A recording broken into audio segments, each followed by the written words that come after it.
Merci Seigneur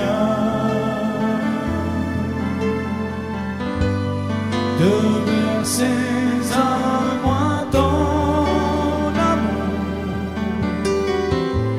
sans rien demander en retour, sans me condamner.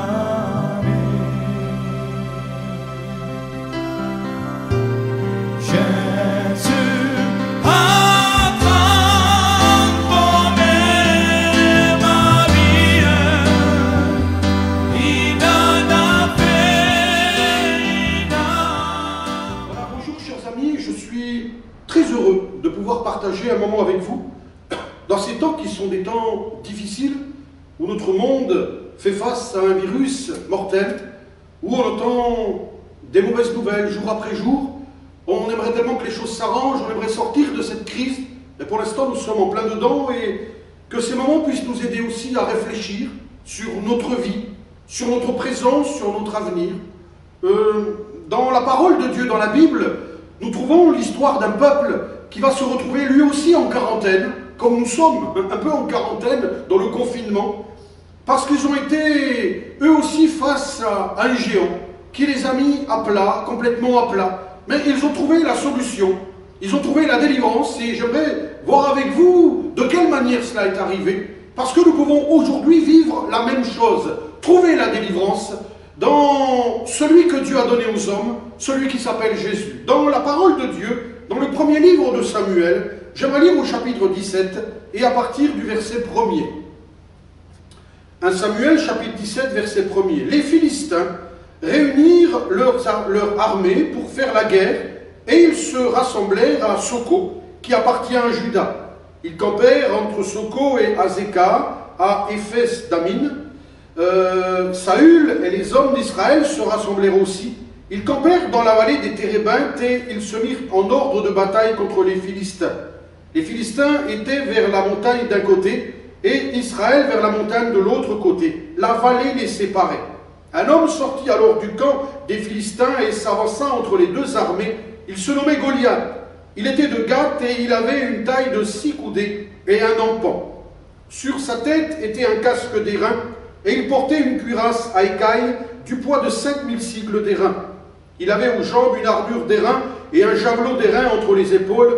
Le bois de sa lance était comme une ensouple de tisserand, et la lance pesait 600 cycles de fer. Celui qui portait son bouclier marchait devant lui. Et puis, au verset 16, le Philistin s'avançait matin et soir, et il se présenta pendant 40 jours. Amen. Je crois que la parole de Dieu, elle est plus que jamais d'actualité. Nous avons ici affaire à un géant qui va mettre une nation à genoux et une nation en quarantaine, puisque j'ai voulu lire ce verset 16, il se présenta là pendant 40 jours. Il va mettre le peuple d'Israël, en tout cas l'armée d'Israël, en quarantaine. Ils vont rester bloqués, ne pourront plus avancer, ils ne pourront plus vivre à cause de ce géant qui les tient, qui les force à être à genoux et qui les empêche d'aller de l'avant. Goliath était très grand, il faisait plus de 3 mètres. Il effrayait le monde avec sa taille, mais aussi avec sa force. Il avait une force surhumaine. Et rien qu'un homme empêcha en ce temps-là toute une armée d'aller de l'avant et les obligea à rester confinés dans leur tente en quarantaine. Aujourd'hui, ce qui effraie le monde, c'est un autre géant, mais un géant invisible. Pour le voir, il faut un microscope, et encore, on l'entrevoit. Et pourtant, les dégâts qu'il provoque prouvent bien qu'il est un géant. Parce qu'il a réussi à mettre le monde à genoux. Il a réussi à mettre la société en panne. Aujourd'hui, tout est au ralenti. Tout est stoppé. Le monde, non pas la France, mais le monde est en quarantaine. Bloqué devant ce virus. Comme le peuple d'Israël était bloqué devant ce géant. Sauf que ce géant, lui, on le voyait, il fallait lever les yeux pour le voir. Pour voir le géant qui est en face de nous, il faut baisser la tête et regarder dans un microscope. Mais leur force, elle est similaire, elle se ressemble. Ce géant était plus fort que l'armée d'Israël. Ce géant était plus fort que le peuple d'Israël. Ce virus est plus fort que toutes les nations. Il est plus fort que tous les gouvernants de ce monde qui n'arrivent pas à trouver de solution. Et puis, remarquez aussi que ce géant va bloquer le peuple dans la vallée. Il est dit que c'est dans la vallée qu'il va conduire l'armée d'Israël. En termes de géologie, une vallée, je lis, c'est une dépression. Drôle. Une vallée, c'est une dépression. Et c'est là que Goliath et les Philistins vont amener l'armée d'Israël, dans une dépression. C'est la technique des géants. Ça a toujours été la technique des géants, de mener leur adversaire dans la peur, dans la crainte, dans l'inquiétude, dans la dépression. La dépression de l'âme, la dépression du cœur, la dépression des sentiments, l'emmener dans l'échec, dans le recul permanent. Et face à ce géant minuscule, nous avons tous été conduits dans la vallée de l'inquiétude, dans la vallée de la peur, dans la vallée de la panique et pour certains même dans la vallée de la dépression. Parce que si Goliath faisait peur, ce virus, ce Covid-19, il fait peur à d'autres mondes. Il nous fait peur.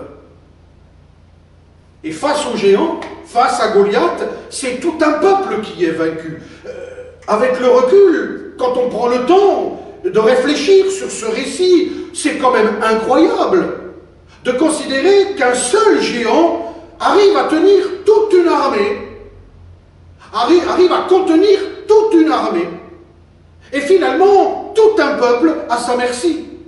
Un seul géant tient toute une armée à sa merci. Ils sont vaincus d'avance. Ils ont un moral de défaite.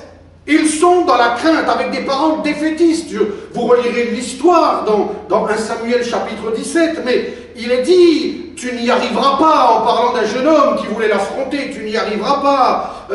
On confesse même la force du géant. C'est un homme de guerre depuis son enfance. On s'aperçoit qu'ils n'ont aucune stratégie, si ce n'est le recul permanent. Ils sont, et le roi en tête, ils sont confinés dans leur tente, ils n'osent pas sortir, ils ne savent pas comment faire. La parole de Dieu, mes amis, elle est d'actualité. Aujourd'hui, dans la vallée où le virus géant est pourtant invisible, a mené notre génération, on a pratiquement les mêmes constats à faire. Des comptes macabres. Combien de morts aujourd'hui dans les pays, dans le monde entier? Mauvaises nouvelles qui tournent en boucle. Entretien de la panique. Informations invérifiables. Le virus, tout comme Goliath, a réussi à pousser le monde, à atteindre la psychologie des gens. Les gens sont touchés psychologiquement. Du temps de Goliath, ils étaient touchés. Dès qu'ils le voyaient, il y avait une crainte. Même sans le voir, dès qu'on parlait de lui, on était atteint psychologiquement. Aujourd'hui, les gens sont touchés. Sont touchés dans leur morale, dans leur être intérieur. Une peur, une panique, une phobie, une crainte s'est emparée des êtres humains. Et le psychique de l'homme est touché à cause de ce virus. Pas de solution. Un géant. Un géant aussi qui progresse tous les jours. Si les chaînes d'infos avaient existé, si BFM TV avait existé, si toutes ces chaînes avaient existé, ils auraient braqué leurs caméras certainement sur les pieds du géant, pour le voir évoluer, pour le voir se lever, pour le voir avancer au pas, pour le voir venir insulter l'armée d'Israël, parce qu'il le faisait tous les jours. Il venait insulter l'armée d'Israël, il venait se moquer de l'armée d'Israël. Je crois que les caméras seraient aussi, certainement, sans doute, ils seraient suspendus aux lèvres du roi Saül, comme le monde est suspendu aux paroles de nos gouvernants. Il serait suspendu aux lèvres de ses ministres, guettant la moindre intervention, le moindre propos, la moindre contradiction. Ils auraient filmé le défaitisme qui était ambiant. Ils auraient rapporté le calcul morbide. Combien Goliath a-t-il tué de soldats aujourd'hui? Combien de pas a-t-il fait en avant? Combien de fois est-ce qu'il est venu insulter l'armée? Tout cela, les caméras pourraient le filmer, le montrer. Et au journal de 20h ou de toutes les heures, il y a des journaux maintenant, on serait au courant et on tremblerait encore plus. Ça aurait maintenu une crainte supplémentaire. C'est ce que nous voyons aujourd'hui. Quand on écoute la radio, quand on regarde la télévision, tout est fixé sur ce virus, on le met en avant, on l'élève même et on montre sa force, sa puissance, et c'est réel. Et combien ça nous fait peur et combien ça nous donne encore plus de crainte et de peur au fond du cœur. Oui, pourrais continuer, mais vous avez compris. Ce géant, il ressemble à ce virus. Ce virus, il ressemble à ce géant. La différence, c'est que le géant, il était géant. On pouvait le voir. Il était plus grand que les hommes, plus de 3 mètres. Alors que ce virus, ce Covid-19, on ne le voit pas. Il faut avoir les yeux dans un microscope. Et encore. Mais leur force est la même. Les dégâts sont les mêmes. La peur qu'ils engendrent est la même. La souffrance qu'ils apportent est la même. Ils ont conduit le monde, en tout cas le virus a conduit le monde dans une terrible dépression. Le géant a réussi à bloquer le peuple d'Israël. Mes amis, le virus a réussi à faire ce que personne n'a réussi à faire jusqu'à maintenant. Mettre le monde à genoux. Mettre l'humanité à genoux. Bloquer complètement les peuples. Mettre le monde en panne. C'est ce qu'il a réussi à faire. En quarantaine, comme ils ont été là en quarantaine, 40 jours il est venu, il les a bloqués. Nous sommes en quarantaine, nous sommes en confinement. Nous ne pouvons plus rien faire à cause de ce virus. Mais j'aimerais vous dire, mes amis, qu'il y a eu un David pour ce Goliath. Un David. Et croyez-moi, personne ne donnait guère de chance à David face à ce géant. Que peut faire ce David face à ce géant? La Bible nous parle d'un jeune homme. On n'a pas tout lu, on n'a pas le temps. C'était un jeune homme. Ce n'était pas un homme de guerre, c'était un jeune homme qui gardait les brebis. Mais son père l'a envoyé prendre des nouvelles de ses frères. Et quand il est arrivé, il a vu ce géant. Mais il a décidé, lui, de le combattre. Personne ne donnait guère de chance qu'il s'en sorte. Même le roi va essayer de le décourager. Tu ne peux pas, tu n'es qu'un enfant. Lui est un homme de guerre. Et pourtant, ce jeune berger, sans expérience de la guerre, sans expérience de la politique, va être le moyen de délivrance de son peuple. Lui va vaincre le géant. Lui va faire tomber le géant et permettre à son peuple d'avancer et de remporter la victoire. Oui, il y a eu David pour un Goliath. Mes amis, Jésus est le fils de David. Et lui aussi est un tueur de géants. Jésus, fils de David, est un tueur de géants également. Des grands géants, mais aussi des minuscules, aussi des invisibles. Les gens peuvent se moquer de Jésus.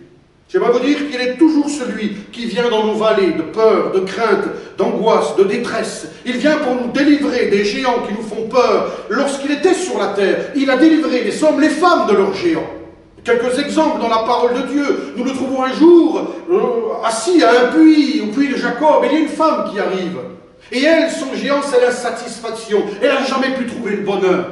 Elle s'est mariée 5 fois, 5 échecs. Elle vit avec un 6e homme qui n'est pas son mari. Elle est insatisfaite. À cause de cela, elle est bloquée, elle est confinée dans un malheur permanent. Les gens se moquent d'elle, elle est rejetée. Combien de gens aujourd'hui sont rejetés par ce géant-là? Mais lorsqu'elle rencontre Jésus, le fils de David, mais croyez-moi, avant d'être le fils de David, il est le fils de Dieu. Elle va trouver auprès de lui la délivrance. Jésus va lui dire, si tu bois de l'eau que moi je te donne, tu n'auras plus jamais soif. Ton géant sera vaincu. Elle va donner son cœur à Dieu. Sa vie va changer. Et elle va retrouver une vie heureuse, formidable, auprès du Seigneur Jésus.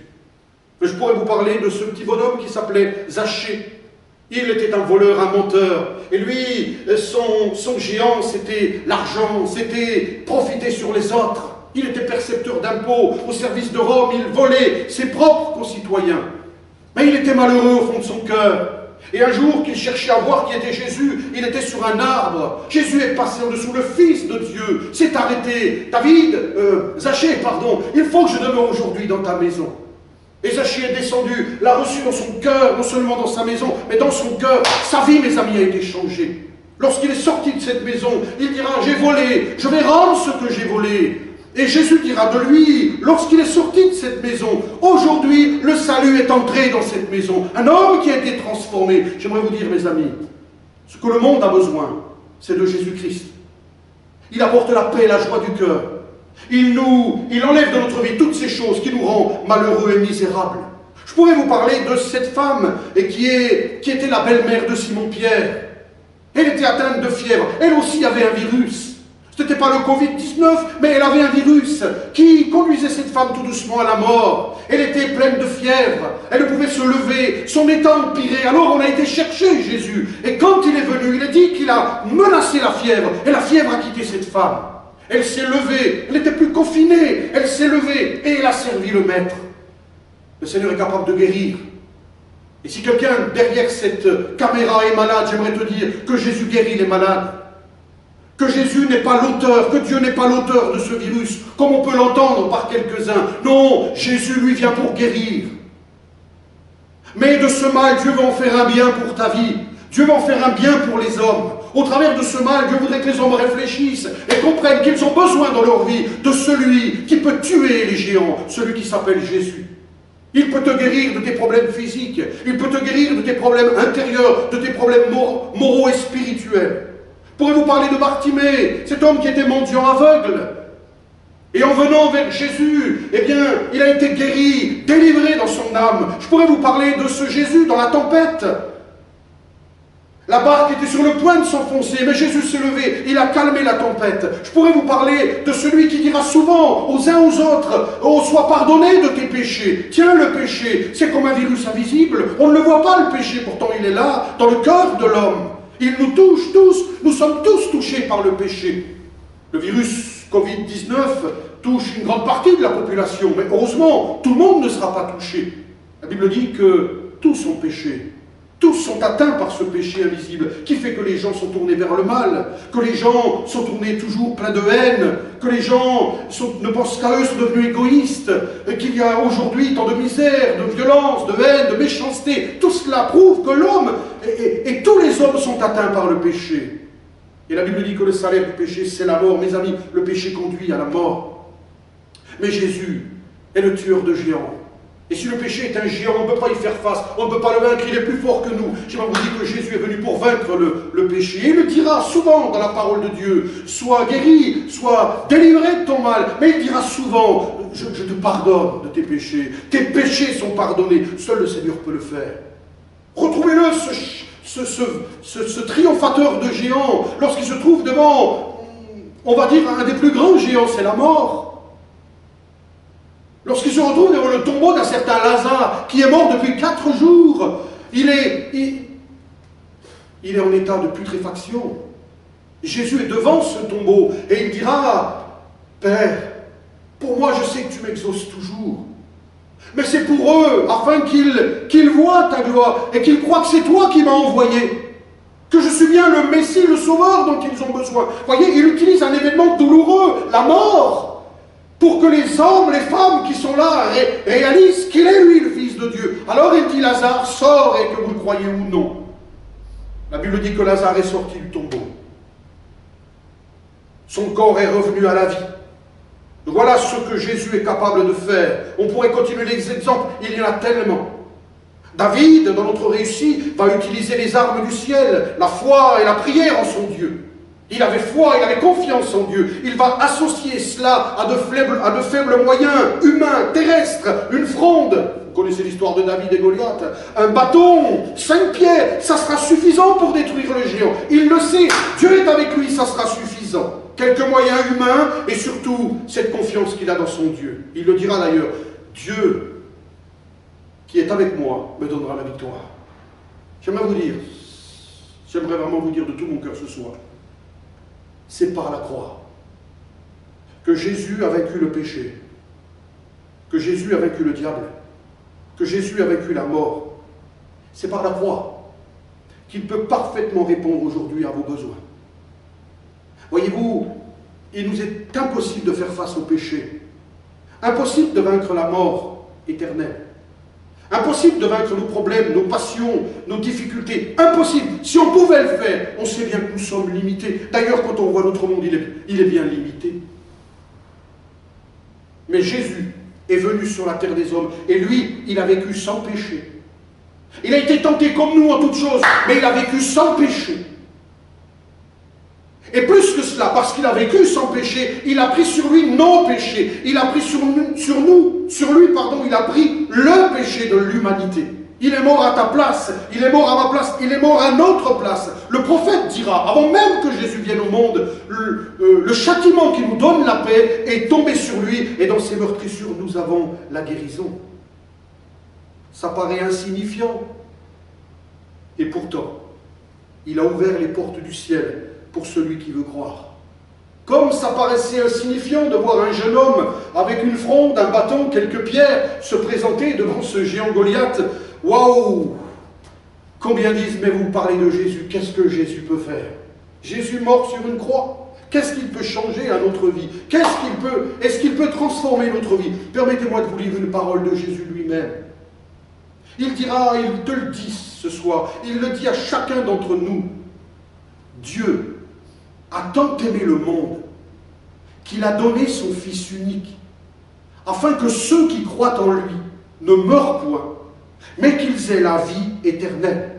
Je vous ai dit tout à l'heure, mes amis, que ce n'est pas Dieu qui a envoyé ce mal. C'est quelque chose qui me blesse lorsque j'entends cela. Non, ce n'est pas Dieu. Mais Dieu qui est tout-puissant a permis ces choses. Oui, il les a permis. Et il les a permis afin que l'homme réalise, eh bien, qu'il a besoin de Dieu dans sa vie. Il a permis cette situation pour que l'homme comprenne qu'il a été créé par Dieu.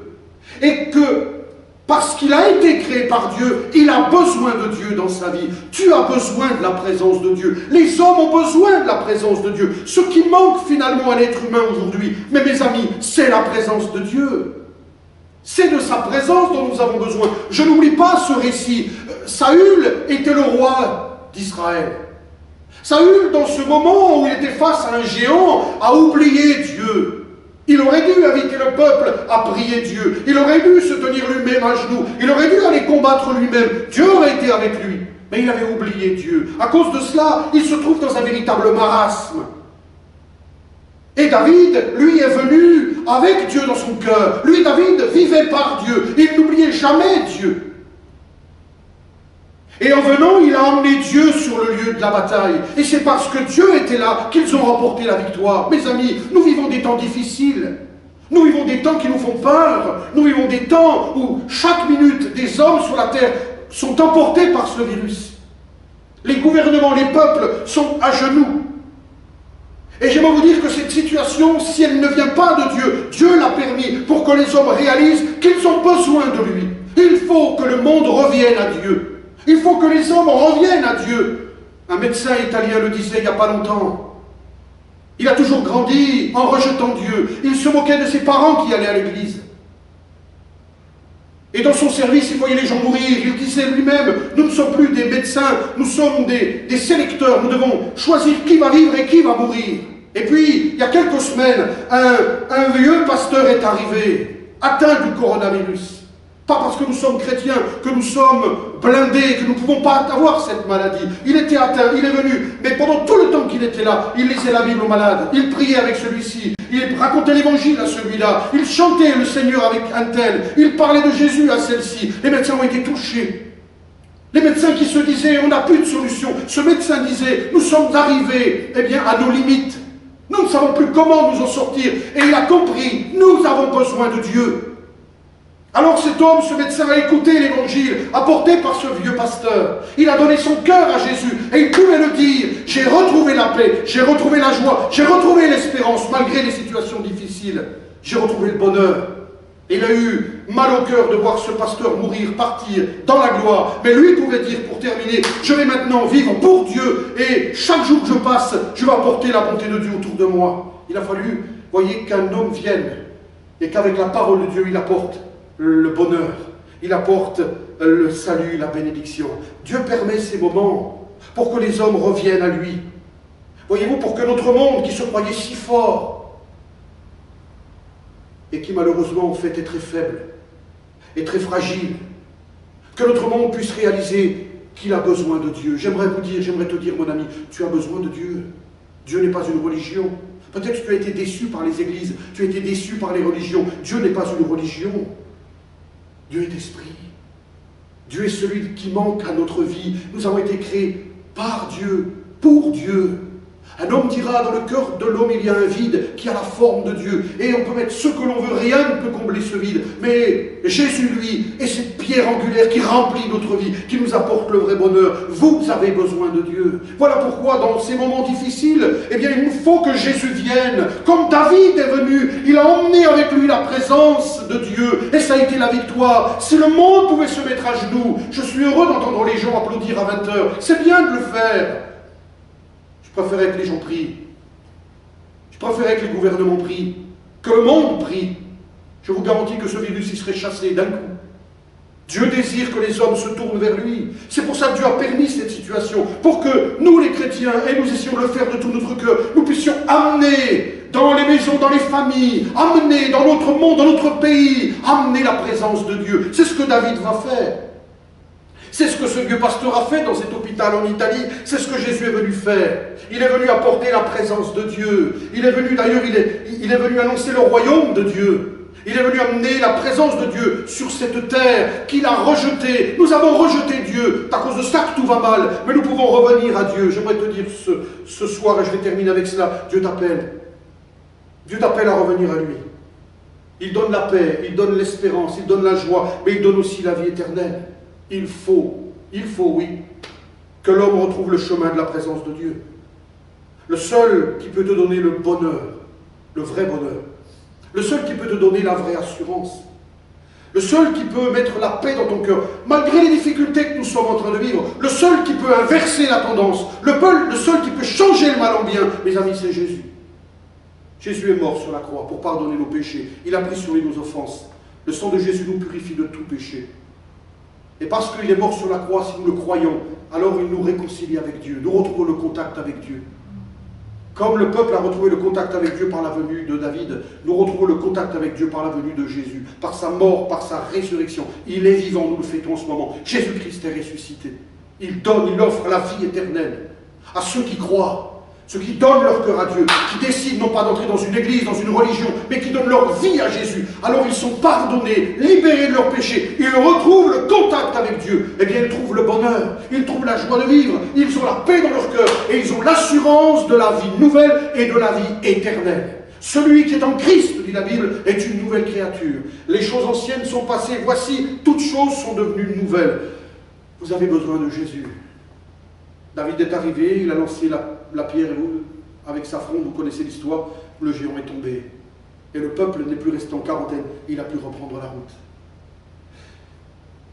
Le Seigneur a dit dans sa parole, venez à moi, vous tous qui êtes fatigués et chargés, et je vous donnerai du repos. Nous les chrétiens du monde entier, nous prions pour que Dieu arrête, chasse ce virus. Nous le faisons chaque jour, chaque heure. Mais notre désir, c'est qu'au travers de ces moments, les hommes comprennent, réalisent, réfléchissent, sondent leur cœur, se questionnent, soient interpellés du fait de voir la société, le monde à genoux. Un monde qui se croyait fort, un monde invincible, un monde qui n'avait pas besoin de Dieu. Voilà qu'un simple virus invisible, c'est pas Goliath, il est invisible, a mis le monde à genoux. Ça prouve une chose, c'est que nous avons besoin du grand Dieu. Nous avons besoin de ce Seigneur dans notre vie. Il est mort, il est ressuscité, il est vivant. Ce qu'il désire maintenant, c'est venir dans votre cœur. La Bible dit, mon fils, donne-moi ton cœur. C'est à vous de le faire. Vous allez me dire comment? Par la foi. De croire cette parole que vous avez entendue. De comprendre que la vie ne s'arrête pas à vivre un petit bout de vie. Mourir, aller dans un tombeau et puis c'est fini. Non, ça ne servira à rien de vivre. Il y a quelque chose après la mort. Celui qui croit en moi vivra éternellement. Le corps sera changé, transformé. Nous aurons un autre corps. Mais la vie éternelle, elle existe. C'est à toi de choisir. C'est à toi de choisir, mon ami. Si tu donnes ton cœur à Jésus aujourd'hui, il pardonne tes péchés. Le sang de Jésus te lave et te purifie. Tu deviens une nouvelle créature. Et quoi qu'il arrive sur cette terre, tu resteras en paix, dans la joie. Et quand tu devras quitter cette terre, le Seigneur viendra te prendre pour t'emmener avec lui dans le ciel. C'est l'espérance que nous donne la parole de Dieu. C'est l'espérance que je voudrais laisser sur votre cœur. N'attendez pas qu'il soit trop tard. Aujourd'hui, on se moque des religions. De plus en plus, on rejette tout cela. On croit que l'homme est Dieu. Non, l'homme n'est pas Dieu, la preuve. La preuve que l'homme n'est pas Dieu. On pense que tout s'arrête à la mort. Loin de là, la vie éternelle existe. Dieu voudrait te la donner ce soir. Si tu ouvres ton cœur à Jésus, il va le remplir.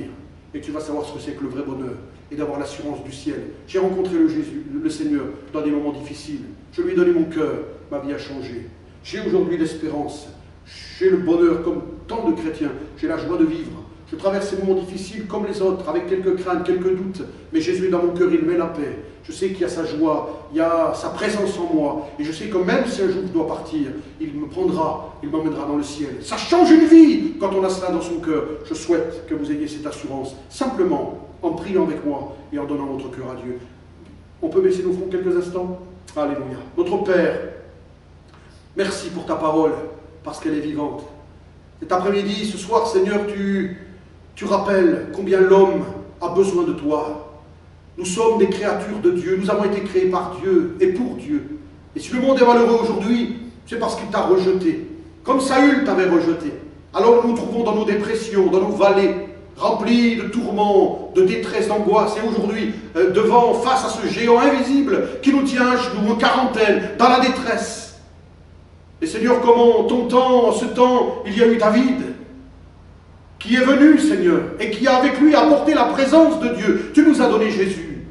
Non pas seulement pour un peuple, mais pour l'humanité. Tu nous as donné Jésus.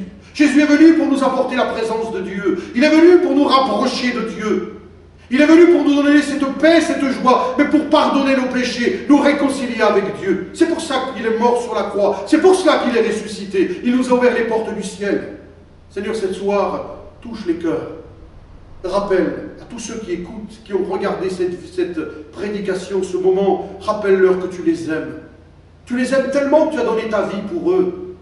Tu veux t'occuper d'eux, tu veux prendre soin d'eux, tu veux avec eux écrire une nouvelle page de leur histoire où tu seras le maître dans leur vie. Merci Seigneur, parce que toi tu apportes le bonheur, tu apportes la joie, tu apportes la paix, tu apportes aussi l'assurance, l'espérance, comme cette espérance était dans le cœur de David.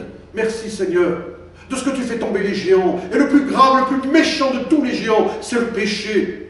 Lui aussi est invisible et pourtant on en voit les dégâts terribles. Mais merci parce que tu l'as vaincu sur la croix. Tu as pris nos péchés, tu es mort à notre place. Et par ton sang, nous sommes pardonnés, purifiés. Tu nous ouvres les portes du ciel. Touche les cœurs ce soir. Fais ton œuvre, Seigneur. Manifeste-toi pour la seule gloire de ton nom. Amen. Amen. Mes amis, ça a été la joie. Lorsque ce géant est tombé, David lui a coupé la tête avec l'épée. Et ça a été des cris de joie. Vous savez, quand on donne son cœur à Dieu, la première chose qui remplit notre vie, c'est la joie, c'est la paix. C'est ce que j'ai découvert, moi, lorsque je donne mon cœur au Seigneur. Je vivais dans le monde, je profitais du monde, mais j'avais aucune espérance. Je ne connaissais pas le bonheur, je n'avais pas d'assurance, je craignais la mort parce que je ne savais pas ce qui m'attendait.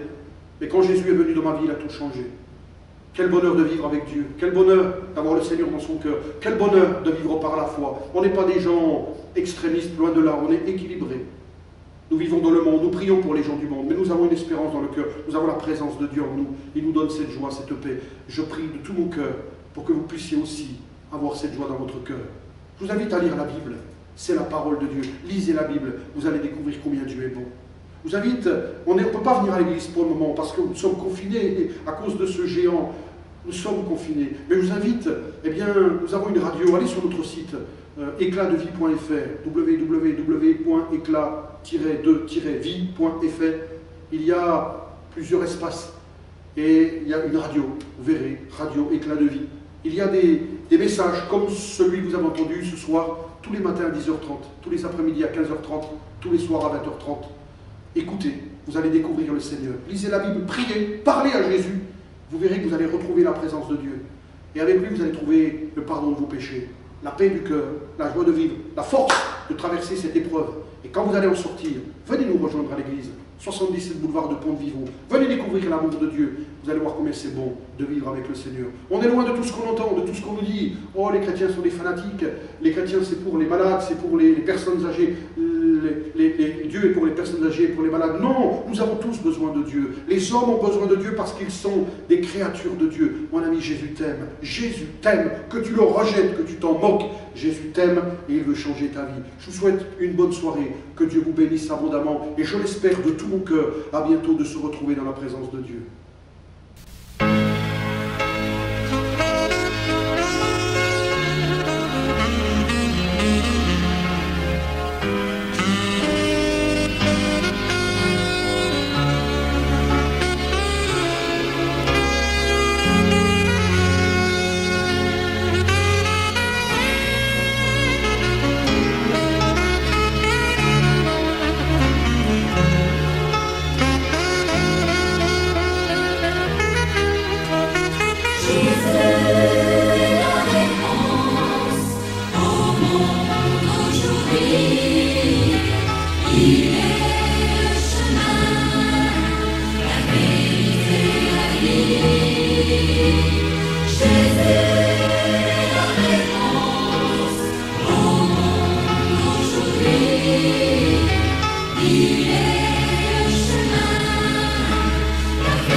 où tu as des questions qui n'ont pas de solution. Tu te sens découragé, tu n'es pas en paix, prisonnier de ton passé, tu ne peux pas oublier. Pourtant, je le sais bien, Jésus est le chemin.